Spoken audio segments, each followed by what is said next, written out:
Bienvenidos a esta exploración detallada. Hoy vamos a mirar un momento muy particular, muy convulso para Bitcoin. Mediados de agosto de 2025. La escena era, bueno, imaginen, justo después de tocar un nuevo máximo histórico, ¡pum!, el mercado se desploma. Mucha incertidumbre en el aire.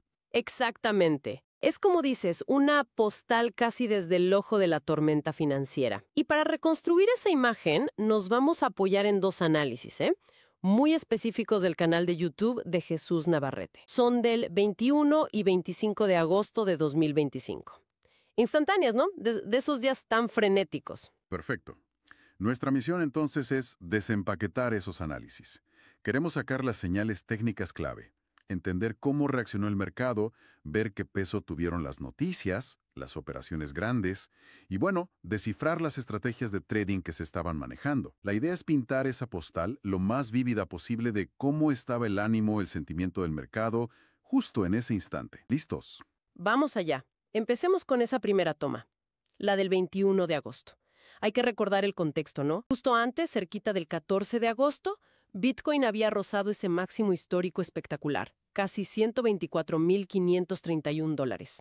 Había euforia, mucha euforia. Sí, pero como pasa a menudo, ¿no? La euforia a veces no deja ver bien. Y el análisis de Navarrete ya marcaba algunas señales de cansancio, ¿verdad? Pequeñas grietas. Así es. Fíjate que Navarrete destacaba, por ejemplo, cómo el precio se había pegado casi con desesperación a la banda de Bollinger Superior. Eso suele ser una señal de alerta, ¿eh? Indica volatilidad extrema y muchas veces precede a un giro. Y también mencionaba patrones en las velas japonesas que ya sugerían, bueno, la posibilidad de una corrección. Señales tempranas, como dices. Y entonces llega el 14 de agosto. El análisis lo llama casi, bueno, de forma dramática, el error histórico. ¿Qué pasó? ¿Qué fue lo que desató esa caída? Fue una caída muy brusca, violenta, diría yo. El análisis la atribuye a una combinación casi de libro, ¿no? De factores negativos que golpearon al mismo tiempo. Por un lado, el ruido de las noticias. Unas declaraciones parece que atribuidas al secretario del Tesoro de Estados Unidos, diciendo que el gobierno no pensaba comprar Bitcoin. El clásico catalizador, ¿no? Noticias en un mercado que ya está nervioso. Eso genera dudas, claro, pero hubo algo más. Sí, y algo pesado. Una operación gigante.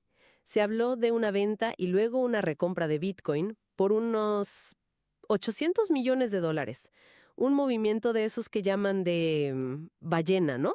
De esos jugadores grandes que mueven el mercado. Vale, entonces tenemos la noticia por un lado y el movimiento de capital masivo por el otro. Una mezcla potente. ¿Y cómo quedó el gráfico? O sea, la estructura técnica del mercado después de esa sacudida. Pues bastante tocado. Se perdieron soportes importantes, como la zona de los 108.821 dólares. Pero el golpe más fuerte, según el análisis del día 21, fue que se perforó la EMA 200 en gráficos diarios. La EMA 200, la media móvil exponencial de 200 periodos. Para quienes nos escuchan, ¿puedes recordar rapidito por qué ese nivel es tan importante en el análisis técnico? Claro. A ver, la EMA 200 diaria es vista por muchos como una especie de frontera, ¿sabes? La línea que separa una tendencia alcista de fondo de una posible tendencia bajista más seria. Perderla no es solo que caiga el precio, es una señal bajista. De peso. Y además, lo que antes era un piso, un soporte, se convierte automáticamente en un techo, una resistencia, un nivel que ahora va a costar superar. Entendido. Como quitarle una red de seguridad al precio, ¿no? El impacto debió ser grande. Pero bueno, el mercado nunca se queda quieto del todo. Hubo un intento de rebote, ¿verdad? El 18 de agosto se vio un rebote. Interesante. El análisis lo llama una vela inteligente. Es una forma de decir que podría ser una compra fuerte de institucionales, quizás aprovechando la caída, ¿no? Comprando barato después del susto inicial. Interesante eso de la inteligencia detrás de la vela. Y aquí entra un concepto que parece que Navarrete usa bastante, la ley Quero. ¿Nos puedes explicar un poco qué es eso? Es su interpretación personal de un patrón, de un ciclo que observa en los mercados. La idea principal es que después de una expansión fuerte, un movimiento rápido y grande, ya sea para arriba o para abajo, el mercado tiende como a contraerse, a buscar un nuevo equilibrio. Imagina un acordeón. Se estira y luego tiene que volver a cerrarse. Y supongo que lo conecta con los ciclos históricos de Bitcoin. Exacto. Se planteaba la pregunta, ¿esta volatilidad era solo una sacudida o era el principio de un ajuste mucho más grande? Comparaba con ciclos pasados y sugería que, bueno, a largo plazo no era una locura pensar en correcciones hacia los 70,000 o incluso 40,000 dólares. Una visión cíclica de que la historia, si no se repite, al menos rima. Vale, entonces, volviendo a esa postal del 21 de agosto, ¿cuál era el diagnóstico general que daba Navarrete? Por lo que cuentas, no sonaba muy optimista. No, para nada. El resumen era claramente pesimista. La vela del mes de agosto ya estaba en rojo. Los indicadores técnicos diarios muy negativos. Incluso mencionaba múltiples cruces de la muerte. Ah, los famosos cruces de la muerte, cuando las medias móviles rápidas cruzan por debajo de las lentas, otra señal clásica que suele encender las alarmas bajistas. Correcto, aunque como detalle curioso, en gráficos muy cortos, de 15 minutos, sí detectaba una pequeña figura, un triangulito ascendente, que a veces puede anticipar rebotes, pero la advertencia era cuidado extremo. Nada de buscar compras entonces, oportunidades en la caída. La recomendación era como mucho hacer scalping, o sea, operaciones muy rápidas. Entrar y salir en minutos buscando ganancias pequeñas. Nada de quedarse dentro esperando una gran recuperación.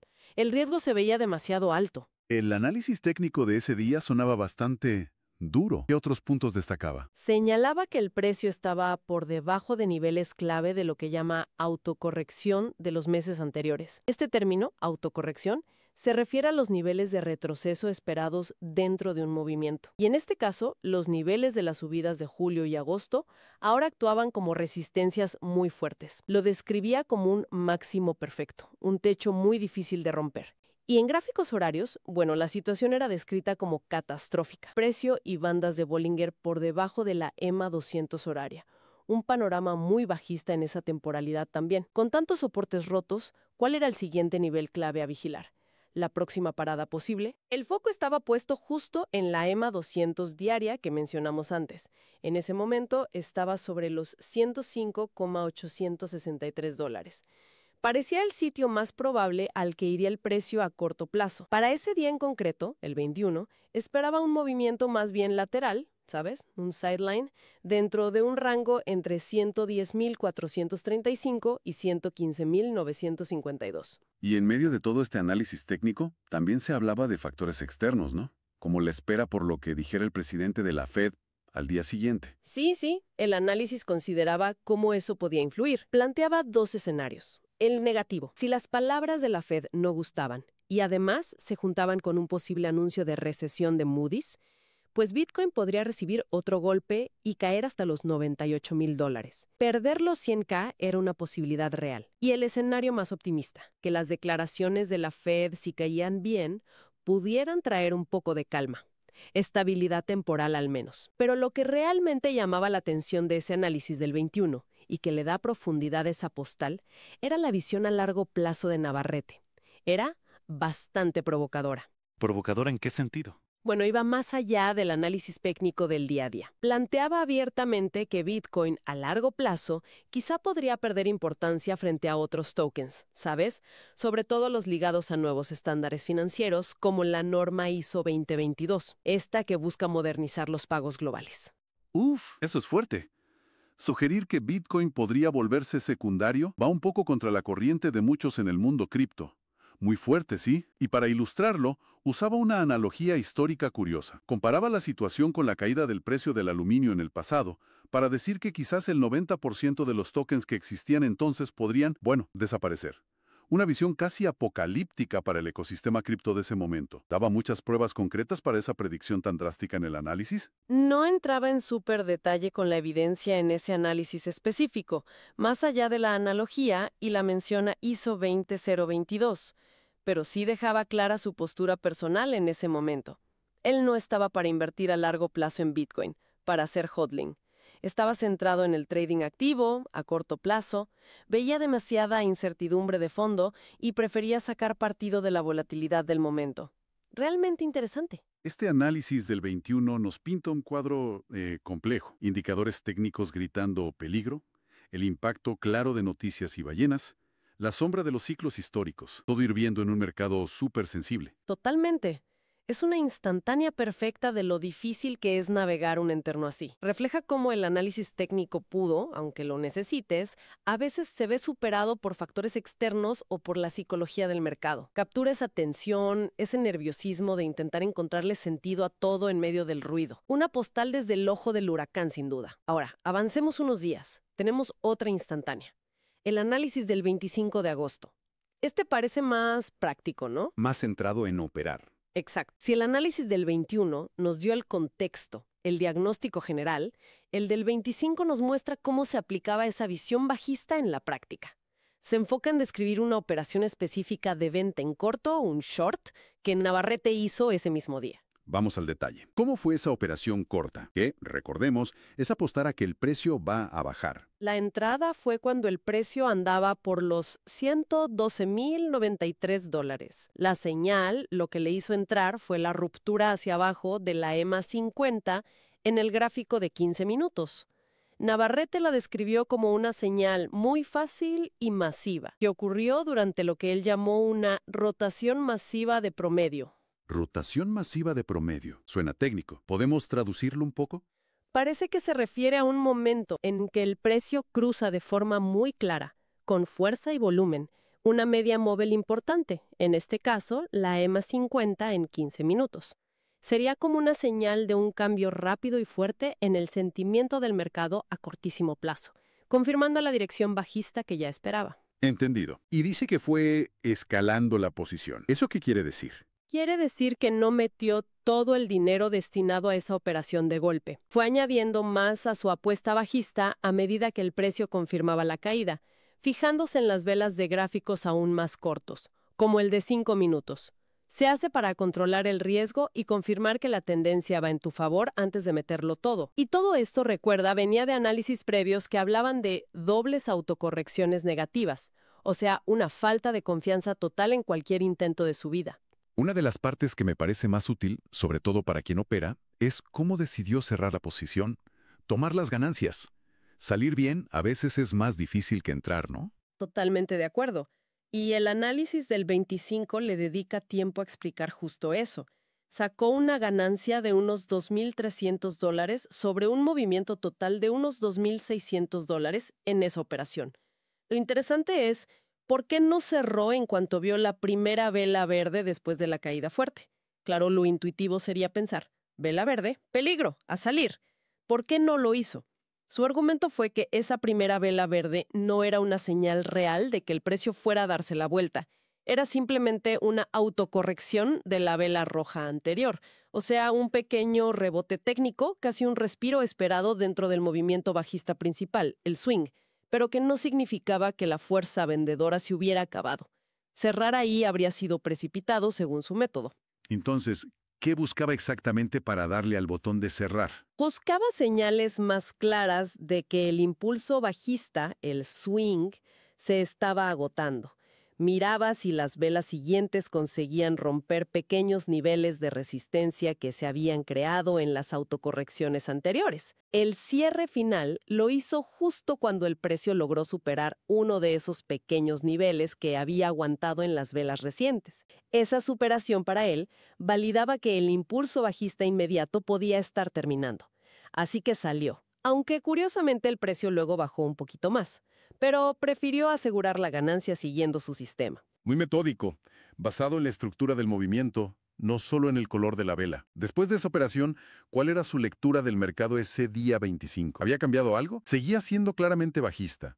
Su expresión fue muy gráfica. Esto va en caída, pero así. No esperaba un gran rebote, un pullback. Como mucho, anticipaba un movimiento lateral, un sideline, que quizá llegaría hasta la EMA 20 en el gráfico de 15 minutos, pero no mucho más allá. ¿Y cuál era entonces la estrategia que recomendaba para seguir operando en ese ambiente? La estrategia era esperar, con paciencia. Dejar que el mercado tuviera un pequeño repunte, por ejemplo, que superara la EMA 50 en 15 minutos temporalmente, para luego buscar una nueva entrada corta cuando el precio volviera a cruzar esa misma EMA hacia abajo. Estaba buscando repetir el patrón de cruz de muerte a corto plazo. Su predicción era clara.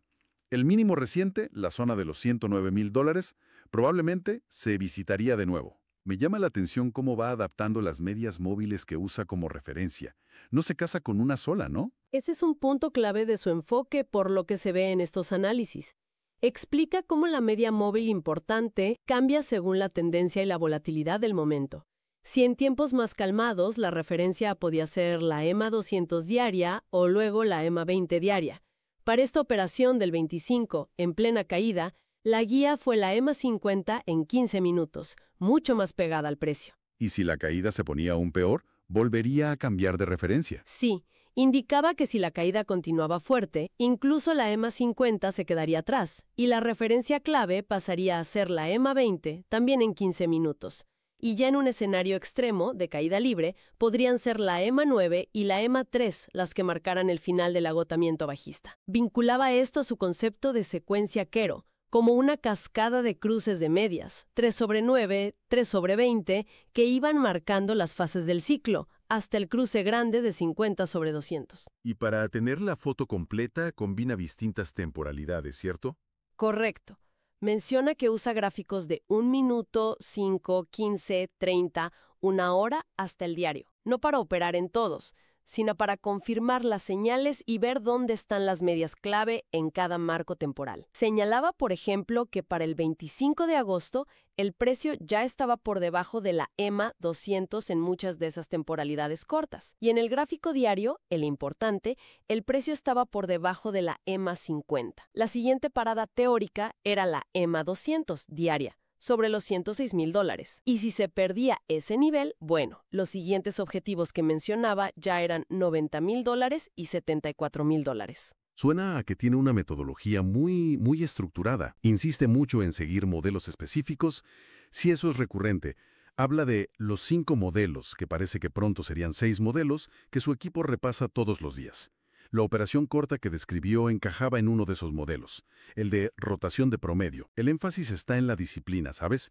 En repetir y en ejecutar la operación completa, entrada, gestión y salida, siguiendo las reglas del modelo elegido. Muy estricto. Incluso da un consejo curioso sobre cómo ver su material de formación. Sí, recomienda verlo a velocidad acelerada, a 1.5x o 1.75x. Dice que no es solo por ahorrar tiempo, sino para entrenar la mente a procesar información y reaccionar rápido, simulando un poco la velocidad y la presión del mercado real. Qué curioso enfoque. Para cerrar el análisis del día 25, ¿cuál era la jugada técnica concreta que estaba esperando o buscando después? Reiteraba la idea de buscar otra entrada corta. Específicamente, si el precio rompía claramente por debajo de la EMA 20 en el gráfico de 15 minutos, que andaba por los $110,093, buscaría entrar corto apuntando un soporte histórico cercano sobre los $109,276. Perfecto. Si intentamos poner juntas estas dos postales, la del 21 y la del 25 de agosto, ¿qué imagen final nos dan? ¿Cómo se conectan? Componen una imagen muy coherente, la verdad, y muy reveladora. El análisis del 21 nos dio como el gran angular, ¿no? El panorama general, macro y técnico. Bastante pesimista después de la ruptura del máximo, con soportes clave rotos, señales técnicas malas. Y el del 25 nos dio el zoom táctico, cómo se aplicaba esa visión bajista en una operación real, mostrando cómo adaptar la estrategia usando medias móviles de corto plazo y pegándose a modelos específicos en medio de toda esa volatilidad. Así que la postal final de ese momento, la que mandaríamos desde agosto de 2025, mostraría un mercado de Bitcoin con heridas técnicas claras, muy sensible a las noticias y a los movimientos de los grandes. Un mercado con un sesgo bajista muy fuerte, según los indicadores y las medias que seguían Navarrete. Pero, y aquí está lo interesante, esa misma volatilidad creaba oportunidades para operaciones muy rápidas, scalping, trading de corto plazo, para esos traders disciplinados, casi como cirujanos, que se ciñeran a sus modelos y controlaran el riesgo al milímetro. Era un equilibrio muy tenso, como caminar sobre hielo fino. ¿Qué podemos aprender hoy, mirando atrás a esos análisis? Creo que ilustra muy bien una tensión clave en el trading. Necesitas combinar la disciplina técnica, seguir reglas, modelos, vigilar niveles, con una adaptabilidad enorme. Saber qué herramienta, qué media móvil, es la importante ahora, según cambian las cosas. Muestra ese esfuerzo constante por encontrar patrones, estructura, en medio del ruido y la incertidumbre, pero sin poder ignorar nunca los factores externos que te pueden volar el plan por los aires. Una lección sobre cómo intentar mantener el rumbo en aguas muy turbulentas. Y para cerrar nuestra inversión de hoy, como siempre queremos dejar una idea ahí, flotando, algo para darle vueltas. considerando lo que vimos. Un mercado supervolátil, técnicamente dañado, donde el foco del trading a corto plazo se va a guías cada vez más inmediatas, como las medias de 20, 9 o incluso 3 periodos. ¿Qué podríamos pensar si incluso estas referencias tan a corto plazo empezaran a fallar todo el tiempo, a dar señales confusas, contradictorias? Plantea una pregunta interesante. ¿Podría ser que la propia naturaleza de ciertas fases del mercado, tan caóticas, tan rápidas, haga que las herramientas clásicas de análisis técnico pierdan efectividad o que se vuelvan mucho más difíciles de aplicar? ¿Es esa dificultad creciente una característica de esos momentos, dejando a los participantes con cada vez menos cosas a las que agarrarse? Replantear los enfoques mismos para intentar navegar esa incertidumbre. Una reflexión sobre los límites del análisis técnico frente a la complejidad del comportamiento del mercado real. Sin duda, algo en qué pensar. Con esta reflexión terminamos nuestra exploración del Bitcoin de agosto de 2025, visto a través de la lente técnica y táctica de Jesús Navarrete. Gracias por acompañarnos en The Deep Dive.